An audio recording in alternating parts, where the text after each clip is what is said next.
Dans cette séquence, nous allons aborder les modalités de la motricité volontaire.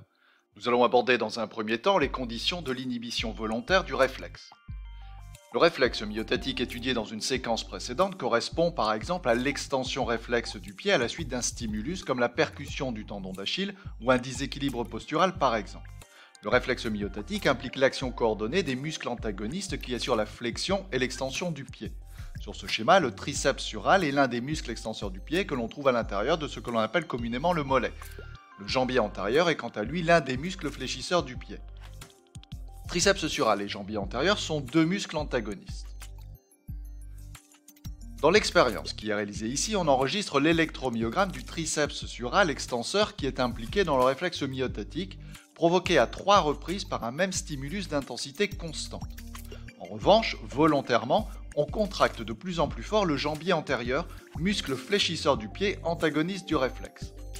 On constate que la contraction volontaire du muscle antagoniste entraîne une diminution, c'est-à-dire une inhibition du réflexe myotatique.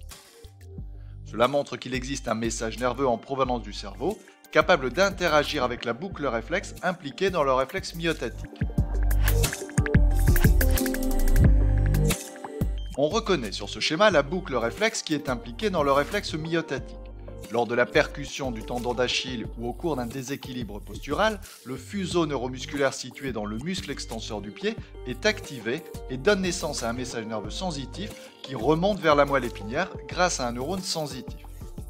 Au niveau de la corne ventrale de la substance grise, le message nerveux sensitif stimule le motoneurone qui innerve ce même muscle extenseur, ce qui génère un message nerveux moteur à l'origine de la contraction réflexe.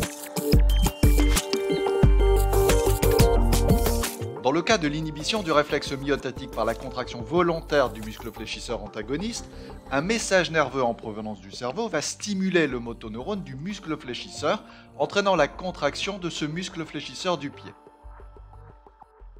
Mais dans le même temps, le message nerveux provenant du cerveau va stimuler un interneurone qui est inhibiteur du motoneurone de l'extenseur.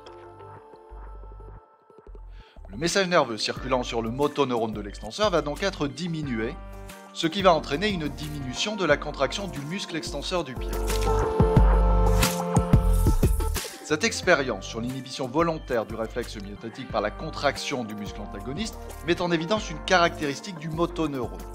Celui-ci est capable d'intégrer différents messages nerveux qui lui parviennent à un instant donné, certains étant activateurs, d'autres inhibiteurs. Cette propriété du neurone est connue sous le nom de l'intégration synaptique, un mécanisme que nous étudierons dans une prochaine séquence.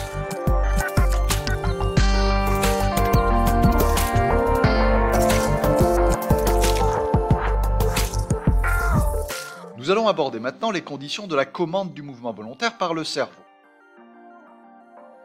Un AVC correspond à un accident vasculaire cérébral qui affecte une partie de notre cerveau et qui peut entraîner certaines paralysies. On distingue sur cet IRM anatomique un AVC touchant une partie du cortex d'un individu ayant entraîné une paralysie d'une partie du corps. Comment l'aire motrice du cerveau se caractérise-t-elle ? On peut formuler l'hypothèse que chaque partie du corps correspond à un territoire spécialisé du cortex moteur dont l'ensemble constituerait les aires motrices. A l'aide du logiciel EduAnatomist, il est possible d'observer l'IRM fonctionnel d'un individu en train de réaliser une tâche motrice. La zone colorée qui apparaît sur l'IRM correspond au cortex moteur de la partie du corps sollicitée, ici la main droite. La partie gauche du cortex contrôle les mouvements de la partie droite du corps et vice-versa.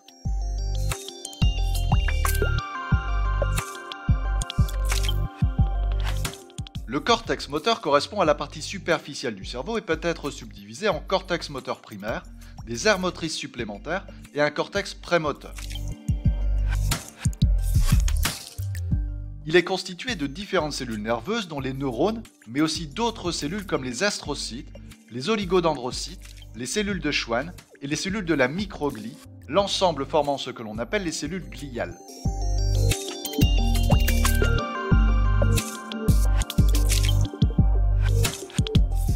L'étude par microstimulation du cortex ou de paralysie liée à des microlésions de ce cortex permet de montrer que chaque partie du corps est représentée à un endroit précis du cortex moteur, une répartition connue sous le nom de somatotopie.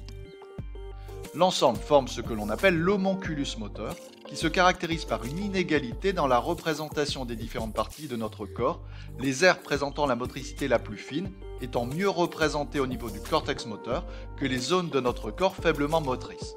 À ce titre, la main occupe une grande place au niveau du cortex moteur.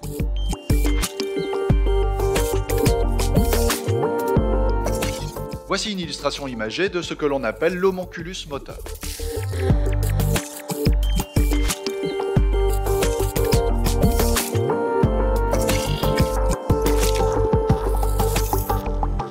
Les messages nerveux moteurs vont gagner les différentes parties du corps sollicitées dans les mouvements volontaires.